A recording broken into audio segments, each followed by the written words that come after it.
지난 시간에 이어서 예수 그리스도의 재림과 관련된 사건에 대해서 우리가 함께 살펴보고자 합니다. 사실 이 데살로니가 후서의 가장 핵심된 주제는 오늘 우리가 함께 살펴볼 2장 1절에서 12절의 말씀입니다. 사도 바울이 데살로니가 교회에 두 편의 편지를 썼죠. 첫 번째 편지가 데살로니가 전서고, 오늘 우리가 함께 읽은 게 데살로니가 후서입니다.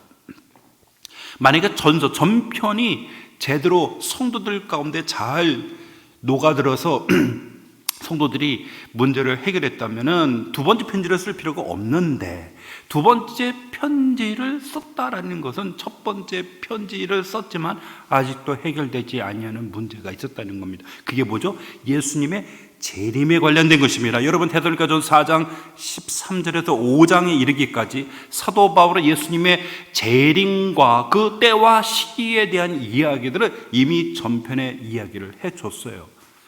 그런데 여러분, 이것이 뭡니까? 새롭게 발생된 게 아니라 교회가 세워지면서 자연스럽게 오해를 하는 사람이 있어서 그 오해를 불식시키기 위해서 보냈는데, 그런데 이 예수님의 재림과 관련된 문제가 아직도 해결되지 않냐고 또 다른 변종으로 재림과 관련돼서 나타난 거예요. 왜 그럴까요? 왜 그랬을까요? 성도들의 신앙이 아직은 성숙되지 못한 시간입니다. 복음이 들어가자마자 바울은 3개월 만에 이 교회를 떠날 수밖에 없었죠. 폭동이 일어났고, 그래서 다른 교회보다는 사도 바울이 가장 짧은 시간에 머물렀기 때문에, 물론 오늘 본문에 보면 사도 바울이 이야기하는 바가 뭘까요? 5절에 내가 너희와 함께 있을 때 이 일을 너희에게 말한 것을 기억하지 못하느냐. 바울이 이미 이야기해 줬지만 충분히 그 말씀이 녹아들 수 있도록, 숙련될 수 있도록 해야 되는데 이것이 부족하단 말이에요. 그래서 어떻습니까?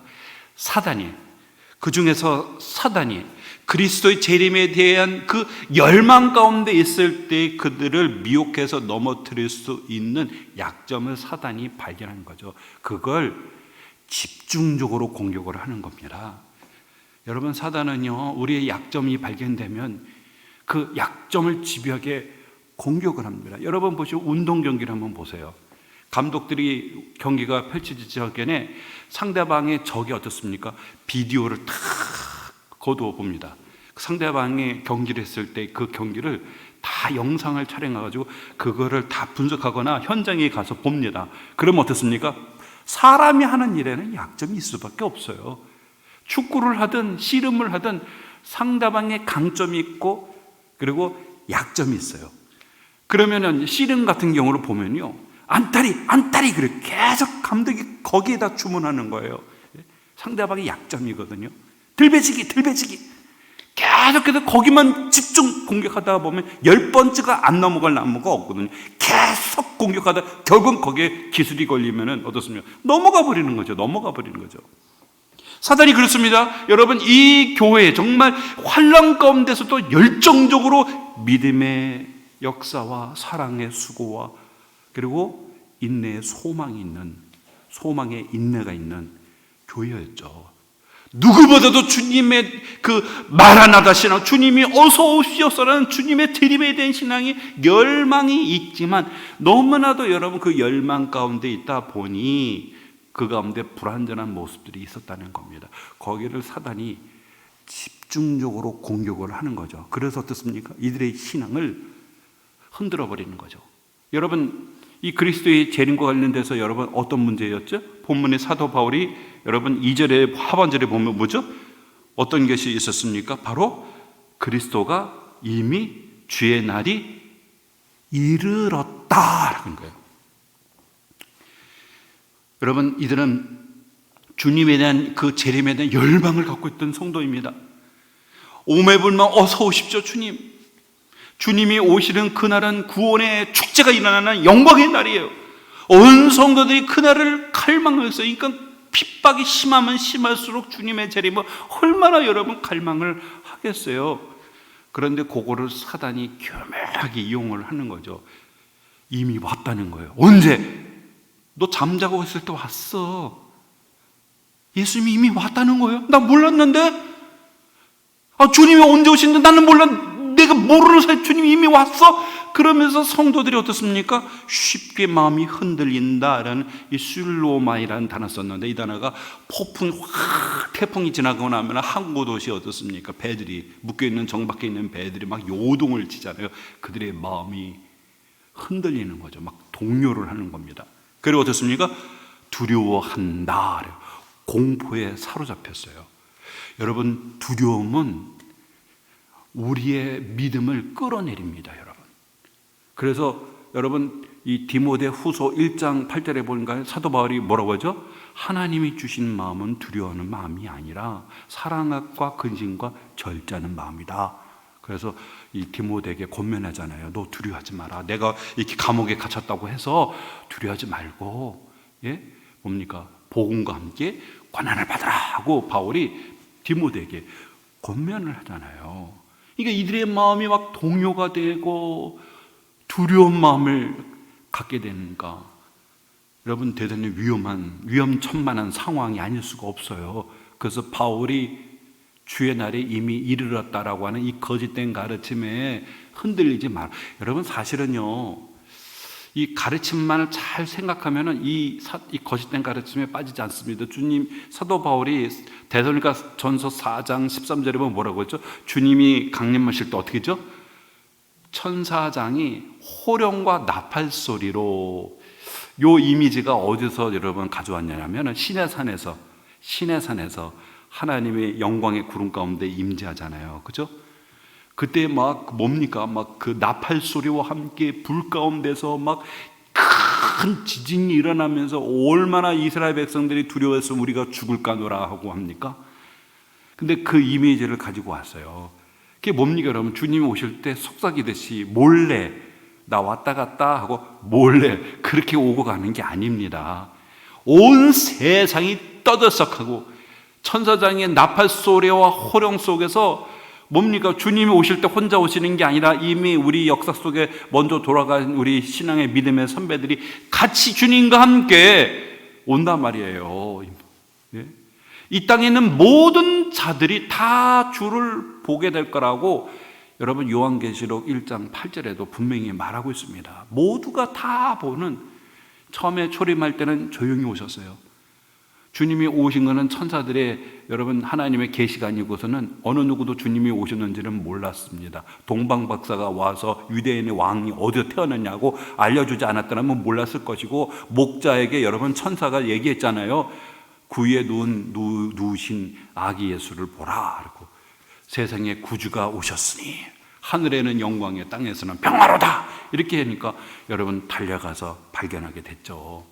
근데 여러분, 초림 때는 역사 속에 2000년 전에 조용히, 그것도 가장 낮고 천한 유대 베들레헴의 마국간에 구유에 오셨지만, 그러나 재림 때는 온 지구가 떠들썩하게 모든 사람들이 두 눈으로 초림의 재림의 그날을 보는 그러한 여러분 공개적인 방식으로 주님이 영광 가운데, 뭐죠?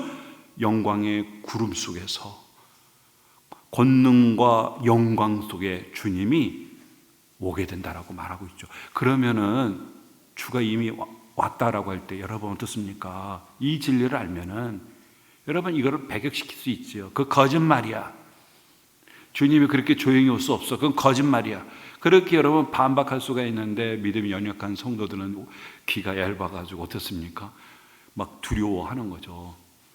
그 편이 어떻습니까, 여러분? 보면은 2장 2절에 보면은 영으로나 말로나 우리에게서 받았다는 편지로나, 요런 영으로니까 내가 계시를 받았다. 하나님이 나에게 계시를 줘서 하고 내가 예언하는데 주님이 이미 임하셨어요. 이렇게 얘기하는 사람이 있고, 말로는 뭡니까? 사도 선생님이 얘기해 주셨습니다. 주님이 이미 오셨다고 합니다. 이렇게 말로를 얘기하는 사람. 편지는 뭡니까? 바울 선생님이 보내신 편지, 위조된 편지죠. 위조된 편지로 바울 선생님이 직접 보내, 예수님 오셨대요. 다 권위를 가장해가지고 사람들의 마음을 흔들어 놓는 거죠. 마음을 흔들리게 하고 두려움에 사로잡히게 하고. 바울이 단호하게 말하죠. 그러지 말라 하고 오늘 바울이 단호하게 얘기합니다. 절대로 흔들리지 말라는 거죠. 그러면서 오늘 여러분, 주님의 재림과 관련돼서 사도 바울이 이 역사 속에 이루어질 그 순서를 얘기하고 있어요. 여러분 3절에 보세요. 누가 어떻게 하여도 너희가 미혹되지 말라. 먼저 배교하는 일이 있고 첫 불법의 사람 곧 멸망의 아들이 나타나기 전에는 그날이 이르지 아니할 것이다 라고 말했어요. 여러분, 주님이 재림하기 전에 역사 속에 두 가지가 있다고 말하고 있어요.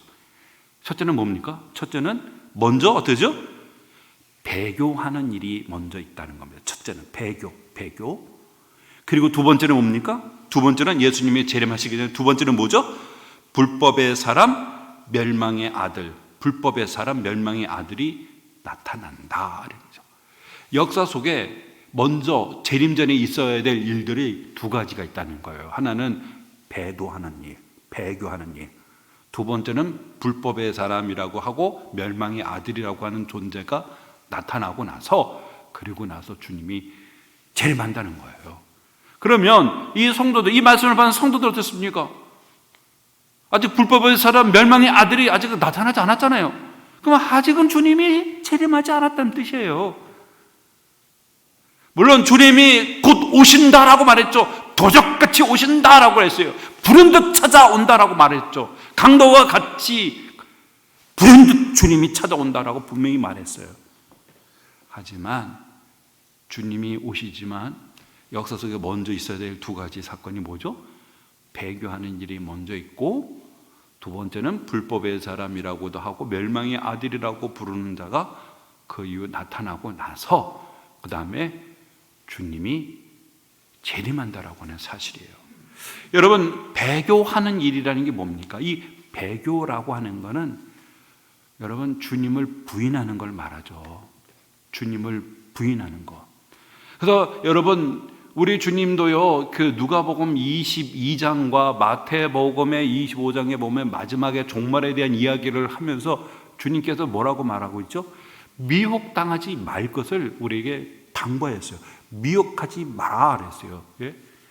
막 세계에서 천재지변이 일어나고 뭐 나라가 막 대적하고 지진이 일어나고 뭐 전쟁이 일어나고 나라와 민족이 막 전쟁이 나고, 그렇지만 이것이 재난의 시작에 불과한 거다 이렇게 얘기하면서 뭐랍니까? 여기가 그리스도가 있다, 저기가 그리스도 나타났다. 절대로 뭡니까 여러분? 따라가지 말라는 겁니다. 따라가지 말라는 거예요. 여기 그리스도가 저기 미혹하는 세상이라는 거예요. 사단이 강력하게 역사를 하는 거예요. 사단은 어떤 영입니까? 우리 아담과 하와를 미혹시켜서 타락시켰잖아요. 사단은 거짓의 영입니다. 미혹의 영입니다. 그래서 우리의 신앙을 배교하게 만들어 예수님과 가장 가까이에 있었던 뭡니까? 칼은 유다가 6월절 날 만찬 때에 그날 밤에 마귀가 그 속에 들어갔잖아요. 그리고 그날 밤에 유다가 문을 열고 그 밤에 만찬에서 떠나갔어요. 누구에게 갔습니까? 유괴 종교 지도자 찾아갔잖아요. 왜? 그 다음에 동선이 감난산으로 가는 거거든요. 거기서 이제 예수님을 아무도 모르게, 백성들이 모르는 장소에서 예수님을 체포하기 너무 좋은 장소거든요. 그거 알려주려고 떠난 거죠. 그래서 뭡니까? 그의 믿음이 파산했죠. 배교했죠. 우리 주님의 마지막으로 살아가는 우리들에게 당부하는 것은 뭡니까? 미혹당해서는 결단코 안 된다. 여기서 그리스도다, 저기도 그리스도다 할 때 절대로, 여러분 오늘날에요 그리스도라고 말하는 사람이 전세 수십 명이나 넘어요. 엄청나게 많습니다. 내가 그리스도다라고. 여러분 인터넷 한번 쳐보세요. 그리스도 많아요. 예, 우리나라에도 그리스도도 많고 외국에서도 많고 얼마나 많은지 몰라요. 그리스도라고 말하는 사람들이 얼마나 많은지 몰라요. 지금 여러분 우리 신천지 신천지도 백마탄자다. 요한계시록에 백마탄자가 19장에 등장하거든요. 백마를 타고 오셔서, 그렇죠? 그 입의 검으로 악한 자들을 죽이고 승리하는 백마탄자. 그래서 신천지 이만희가 흰 양복에다 흰 구두를 자주 입고 다니잖아요. 내가 백마 탄 사람이니까 사실 백마가 돼야죠. 예? 얼마나 많은 사람들을 미혹했습니까? 여러분 그 신천지 본부 과천에 있잖아요. 한번 방송 한번 보셨습니까? 방송에 종종 나왔잖아요. 그렇죠? 와, 그 수가 헤아릴 수가 없어요. 헤아릴 수가 없어요. 헤아릴 수가 없어요. 통일교회 문선명도 얼마 전인가 또 체육관에서 또 단체로 또 수천 쌍을 또 결혼시켰더라고요. 예?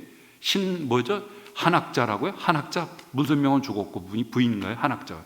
또 수많은 사람들을 또 결혼시키고 얼마나 많은 사람들이 미혹을 당하는지 모릅니다. 이런 배도하는 일이 있을 거라는 겁니다. 그리고 나서 하나님이 정한 때에 이 불법의 사람 멸망의 아들이 나타난다는 겁니다. 그는 어떤 존재죠? 4절에 보시죠. 그는 대적하는 자라 신이라고 불리는 모든 것과 숭배함을 받은 것에 대항하여 그 위에 자기를 높이고 하나님의 성전에 앉아 자기를 하나님이라고 내세우느냐. 여기 보면 첫째, 대적하는 자입니다. 누구를 대적하는 겁니까? 하나님을 대적하는 자죠. 진리를 대적하는 자죠. 이걸 사도 요한은 뭐라고 말하죠? 요한일서에서는 적그리스도다 그러죠. 예수 육체로 오심을 부인하는 것, 그거 다 적그리스도다 그러죠. 하나님의 지지를 부정하는 것, 다 적그리스도입니다. 신이라고 불리는 것, 모든 것과 숭배함을 받는 모든 것에 대해서 대항하여 자기 그 위에 자기를 높인다. 이 세상의 신이라고 불리고 높임을 받는 모든 존재의 그 권위 위에 자기를 딱 높여가지고 내가 바로 만왕의 왕이다, 만주의 주다, 그렇게 자기를 지칭을 한다는 겁니다. 지칭을 한다는 거예요. 셋째, 하나님의 성전에 앉아 자기를 하나님이라고 내세운다 그랬어요.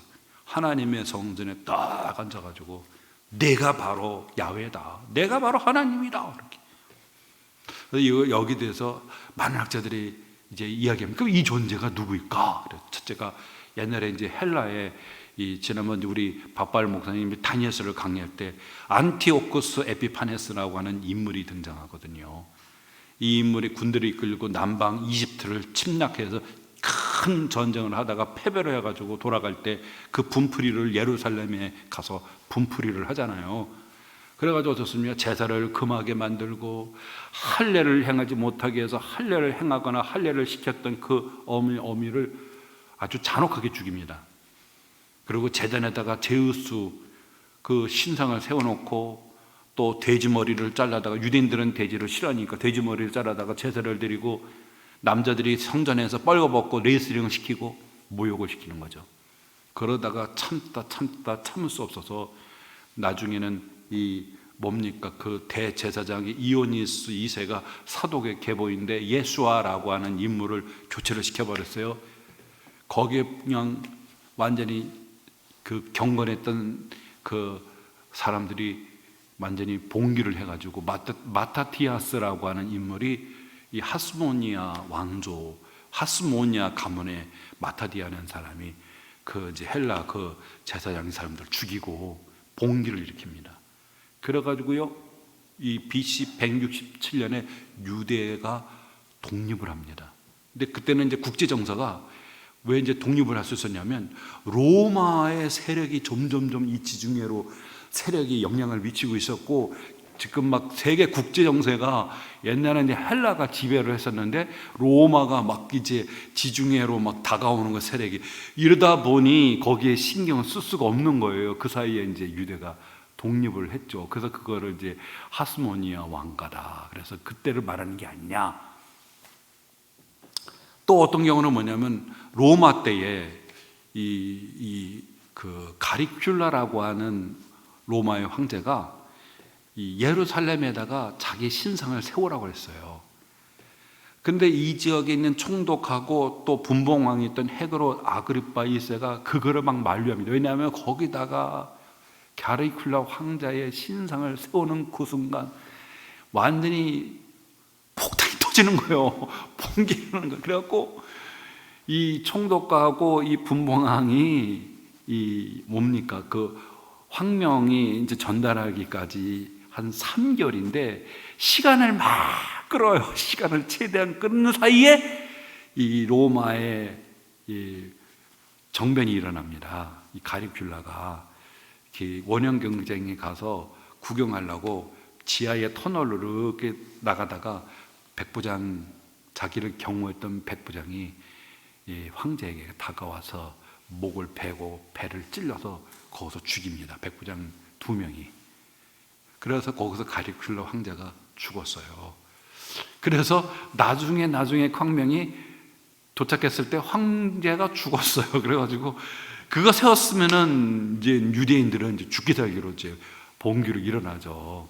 그렇게 이제 지혜롭게 잘 해가지고 그때의 사건을 말하는 게 아니냐? 또 이렇게 얘기하는 사람. 또 도미티안이라는 사람은 또 살아생전에 최초로 자기를 신이라고 칭을 하면서 신처럼 막 금박의 옷을 막 입고 내가 바로 신이다 하고 했는데 이 사람도 병들어서 죽었습니다.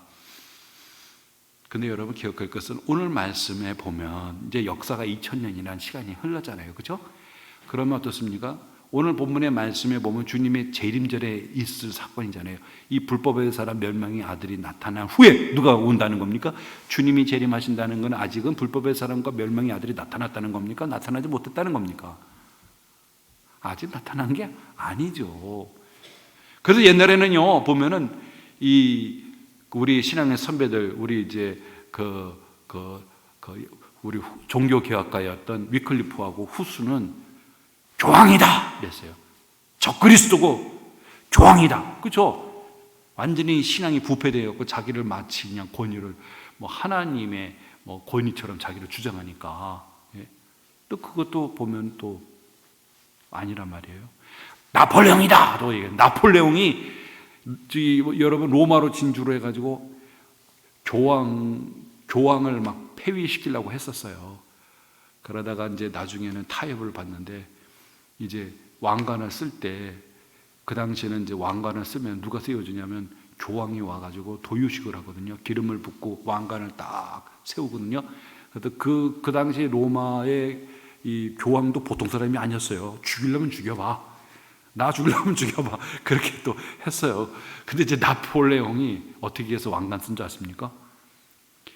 그동안은 이 서유럽에 있는 동유럽이든 모두가 당연히 교황이 왕관을 딱 씌워주고 기름을 딱 도유식을 해준단 말이에요. 이건 하나의 관례처럼 생각을 했어요. 그런데 최초로 나폴레옹이 왕관을 자기 손으로 잡아다가 자기 머리다가 딱 씁니다. 거기에 다들 깜짝 이런 방법도 있었구나. 몰랐네.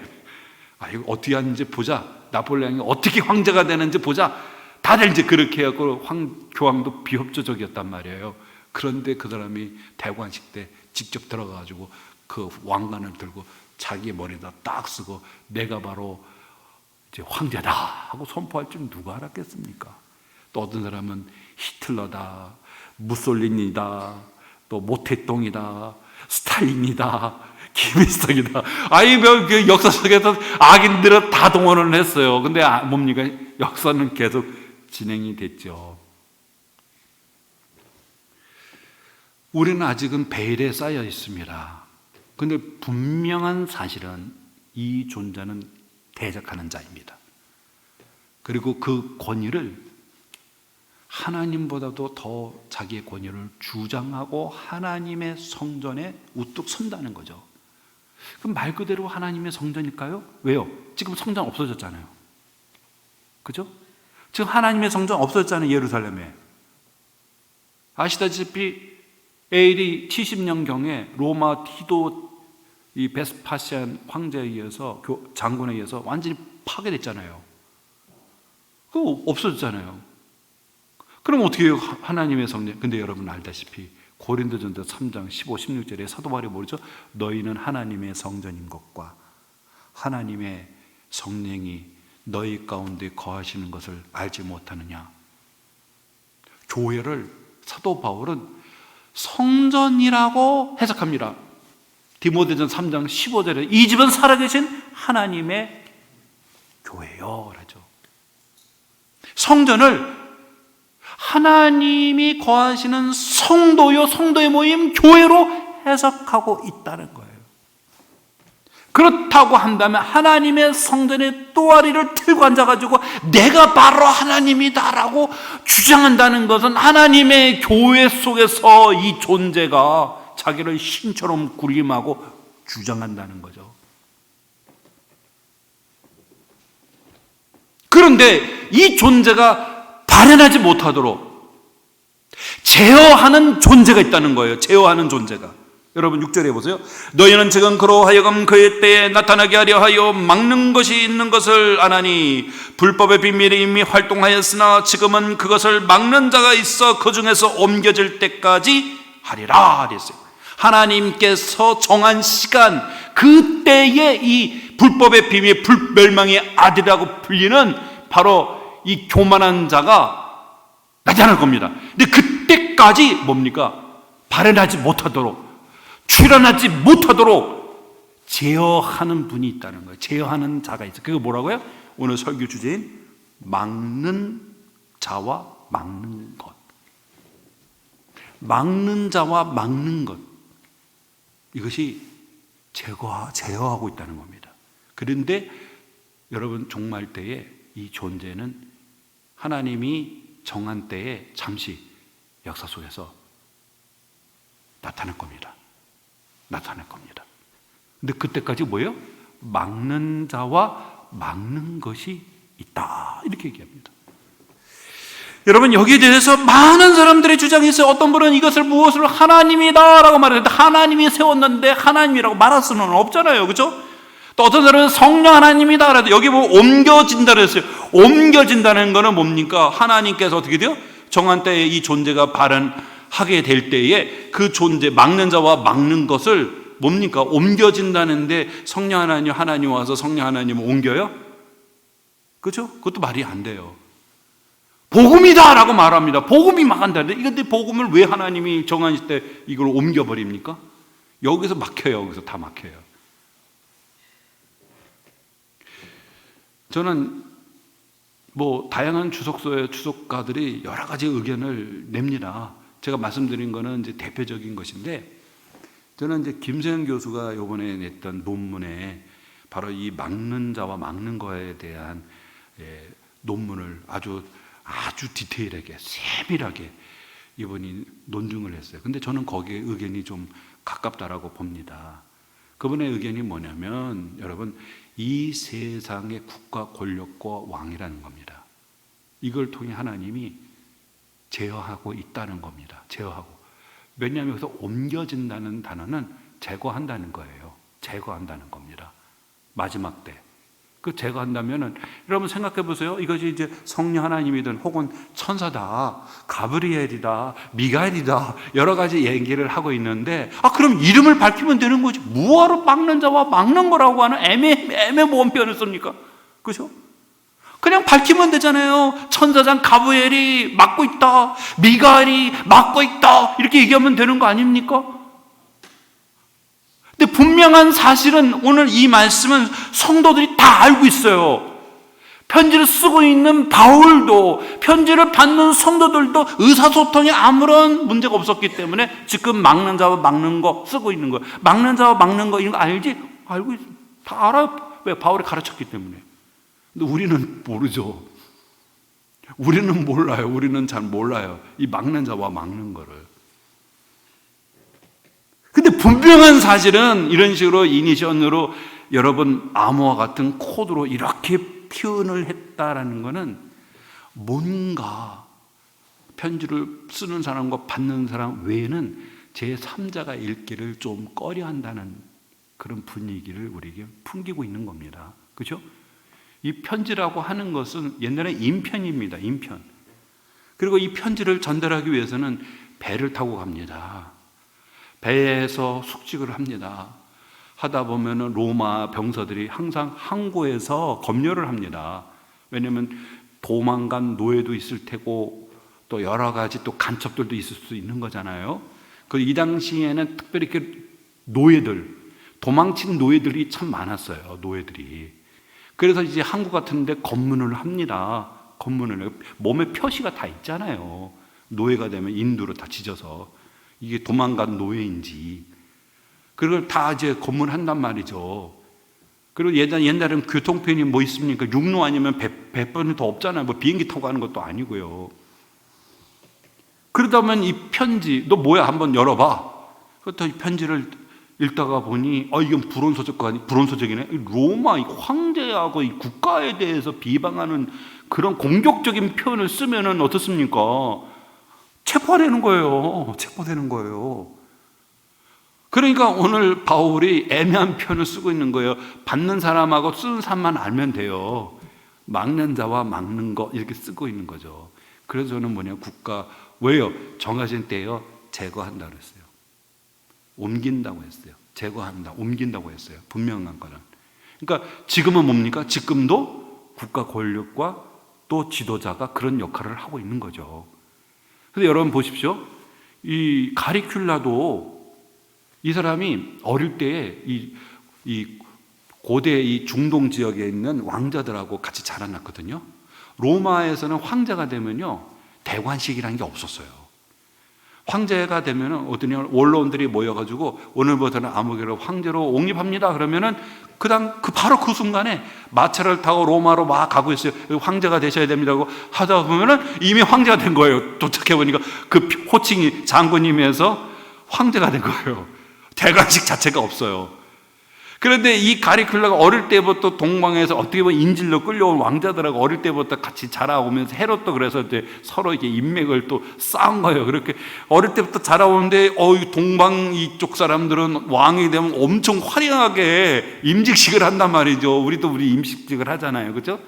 그래갖고 보면은 막 화려하게 막 대관식에 왕관을 막 씌워주고 나팔을 불고 뭐 며칠 동안 잔치를 하고 막 이러는데 자기는 뭐예요? 그냥 없고 그냥 와서 황제입니다. 구두로만 통보하고 끝. 그러고 하니까 너무 부러운 거예요. 그래가지고 이 가리큘라가 자기를 그 그런 대관식을 하고 싶었어요. 대관식을. 그러다가 또 고대는 또 어떤 거냐면 왕이 또 신이었어요. 예? 동방에 있는 그 나라들, 속주들이죠. 그런 나라들을 보면은 대관식도 대관식이지만 자기를 가리켜서 살아있는 신이다. 그래서 이집트 파라오가 보면 파라오의 아들이다. 이렇게 태양신의 아들이다. 그러죠. 그래도 고대는요, 두 가지의 직분을 다 가지고 있었어요. 왕과 제사장입니다. 왕과 제사장. 이 두 가지로 그래야지 권위가 세워지거든요. 그렇게 권위를 세워야 반란이 일어나지 않거든요. 그런 게 이 가리큘라가 그래서 어떻게 해요? 예루살렘에다가 내 신상 세우라고 했잖아요. 그죠? 그 만약에 신상을 세웠다면 어떻습니까? 이제 반란이 일어나는 거죠. 엄청난 폭동이 일어나는 거죠. 여러분 AD 70년경에 로마가 이제 유대가 반란을 일으키잖아요. 그래서 예루살렘에서 예수님 말씀을 돌아라 돌려도 남자고 다 무너졌잖아요. 70년 이건 역사 팩트잖아요. 그때 시작이 어떻게 했냐면 성전 위에 로마가 세운 망대가 있어요. 성전 안을 이렇게 감시하려고. 그 망대에서 로마 병사가 놀리려고 바지를 내리고 엉덩이를 흔들어댔어요. 망대 위에서. 그런데 정말 하나님을 예배한 경건한 유대인들이 뭐예요?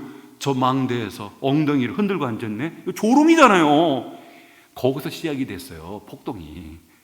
거기서 시작이 돼가지고 그거를 또 진압을 한다고 또 군대를 이끌고 또 독수리 이렇게 로마 군단의 우상숭배 유대인들은 그걸 들고 또 들어왔네요. 그래가지고 막 처참하게 막 죽이고 막 이러다가 이제 더 이상 못 참겠다. 그냥 봉기를 나가지고 막 로마의 사단 병력을 전멸시켜 버렸어요. 삽시간에. 나중에는 실패했죠. 그리고 아시다시피 성전은 파괴되고 다 노예로 끌려가고 2000년 동안 지식처럼 떠돌아대다가 나중에는 이제 나라 없는 서름 때문에 시온주를 외치면서 돌아가자. 그래서 1947년에 2000년 만에 독립이 되고 지금도 제일 시끄럽지 않습니까? 그 지역이. 예? 도미티안도 자기가 살아생전에 최초로 신이라고 주장한 사람이 도미티안이었습니다. 예? 이렇게 여러분 보면은 사람이요 권력이 집중이 되면은 자기를 신성화시킵니다. 여러분 뭘 찾을 필요 없어요. 우리 북한도 봐요. 김정은이도 3대가 큰 동상 만들어 놓고 온 국민들이 다 와가지고 막 울면서 그렇죠. 거기서 막 충성서약을 하고 신으로 받들잖아요. 신이잖아요. 신입니다.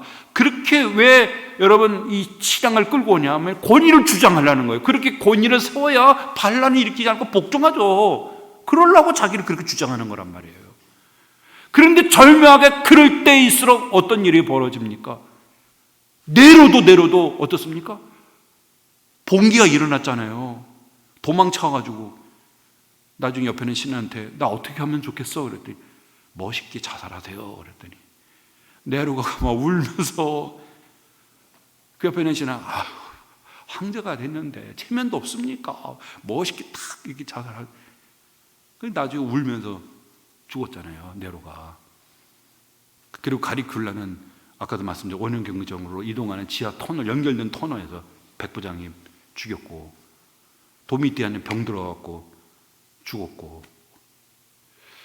여러분 막는 자와 막는 것이 있어요. 발현되지 아니하도록 이 불법의 비밀이 활동하지 못하도록 막는 자와 막는 것이 있고 지금도 마찬가지입니다. 지금도 여러분 막는 자와 막는 것들이 우리 하나님의 섭리 가운데에 주님이 재림할 때까지 있다는 겁니다. 지금 제어가 되어 있기 때문에 우리가 이 안에서 우리가 신앙생활을 할 수도 있는 거죠. 그런데 이걸 아세요? 7절에 불법의 비밀은 이미 활동하고 있습니다. 불법의 비밀은 이미 활동하고 있어요. 이 불법의 비밀이 활동하고 있다는 것은 뭡니까 여러분? 불법 뭐가 불법이죠? 하나님의 법을 대적하는 거죠.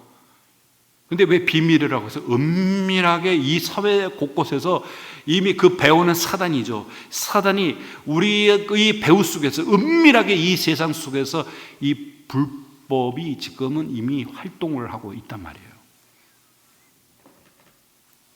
여러분 우리 사회를 한번 돌아가는 것을 한번 보십시오. 여러분 이전에는 그래도 우리가 전통적으로 중요하게 여겼던 가치관들이 있는데 이게 흔들리고 하고 있어요.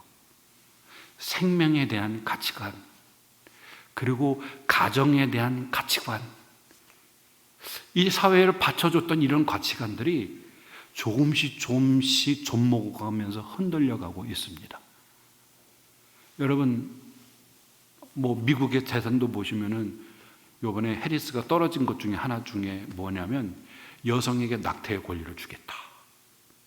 그래도 미국은 어떤 기독교의 신앙의 가치관이 있어서 생명을 존중했는데 해리스가 대통령이 되면 여성의 권리, 낙태의 권리, 나중에 이제 패배하고 나서 전문가들이 분석했는데 너무나 소수자의 편에 섰다.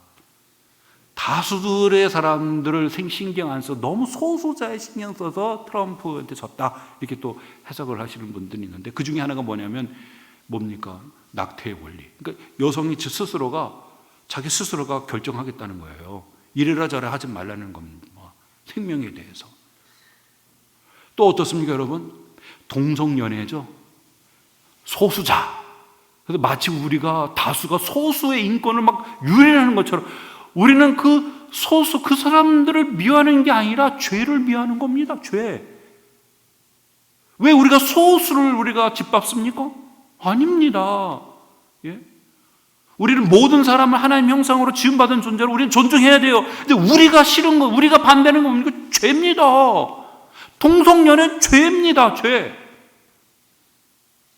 우리는 그거를 싫어하는 것이지 그 사람을 싫어하는 거 아니에요. 불쌍한 사람이죠. 죄로 인해서 왜곡이 됐으니까. 그 사람도 복음을 믿고 변화돼도 주님께로 돌아와야 되겠죠. 이전에는 이런 것을 감히 말할 수가 없었어요. 가정이다라고 하면 기본적인 그 가치관과 전통이 있었단 말입니다. 그런데 이게 점점 무너져가기 시작하면서 생명에 대해서 경시를 하고 성이 막 개방이 돼가지고 혼전 이런 것들은 말할 것도 없고요. 이제는 어떻습니까?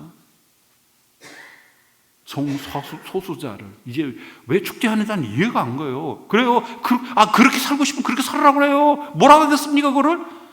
그런데 왜 백주 대낮에 그 길거리에서 왜 축제를 왜 그렇게 해야 되는 겁니까? 우리도 한번 축제를 해요. 가정에 대한 축제를 한번 우리도 하죠. 예? 그럼 무지개를 하고 있는데, 예? 우리는 아름다운 사랑하면서 가정을 사랑합시다. 가정사랑 축제를 우리는 왜 그거를 뻘거벗고 그러면서 축제를 하는 겁니까? 왜? 더 자극하고. 우리가 보이지 않는 이 사회 속에 불법의 비밀이 이미 활동하고 있고, 전통적으로 중요했던 가치관과 생명과 가정이 조금씩 허물어져 가고 있는 상황. 왜? 그 배후에는 사단이 있다는 겁니다. 그래서 여러분 8절에 보세요. 그때에 불법한 자가 나타나리니 주 예수께서 그 입의 기운으로 그를 죽이시고 강림하여 나타나심으로 패하시. 염려할 것 없어요. 이 불법의 아들, 이 멸망의 아들이 나타나는 그 순간 우리 주 예수께서 곧 나오셔서 그들을 그 입의 기운으로, 말씀으로 그를 죽이신다니. 여러분 요한계시록 19장을 보십시오.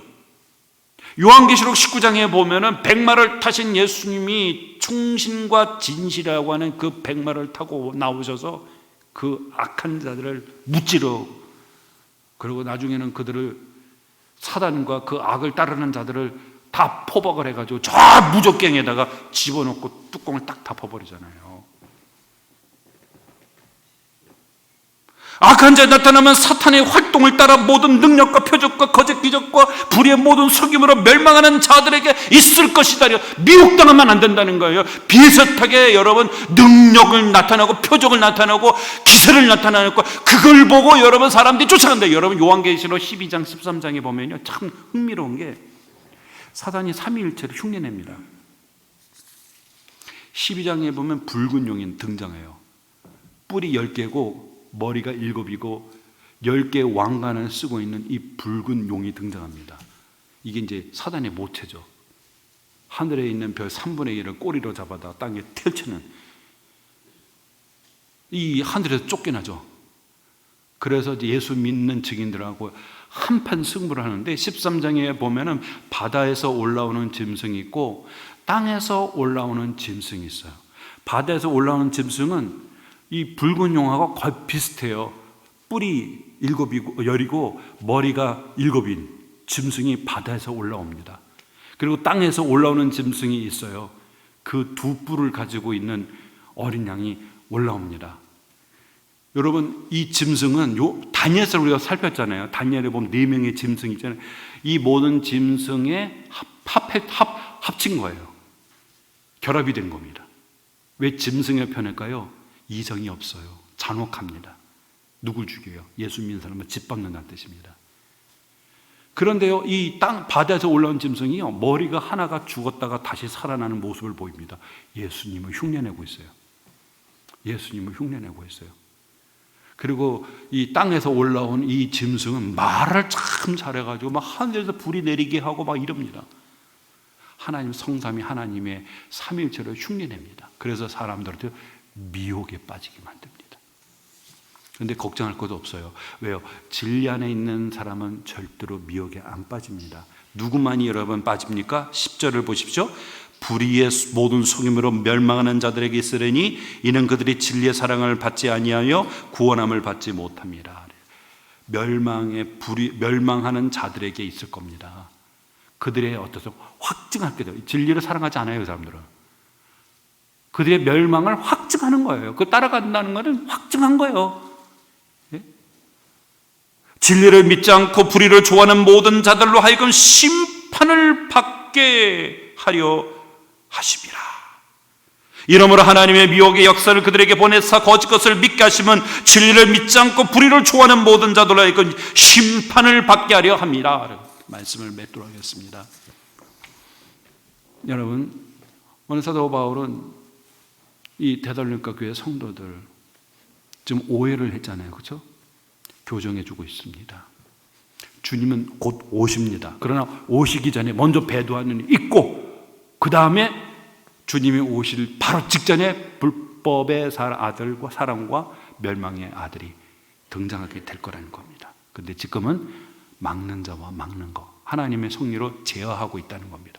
제어하고 있어. 그러나 때가 되면 그 존재가 부상하게 되지만 주님이 오셔서 그의 이 기운으로 그를 죽이실 것이다 라고 분명히 말씀하고 있어요. 그러나 여러분, 이 거짓된 가르침을 쫓아가는 자들, 미혹하는 영을 쫓아가는 자들은 멸망하는 아들만 쫓아갑니다. 그리고 그것으로 그의 뭡니까? 하나님께 속하지 않았다는 것을 확증하는 일이라는 사실을 기억하면서 여러분, 말씀을 살아가는 우리가 진리를 사랑하고 진리 안에 거하고 오직 진리의 주가 되신 하나님만을 바라보는 저와 여러분 되기를 주의 이름으로 축원합니다. 기도하겠습니다. 하나님 아버지 감사합니다. 오늘도 하나님의 진리의 말씀을 통해서 우리에게 영적인 교훈과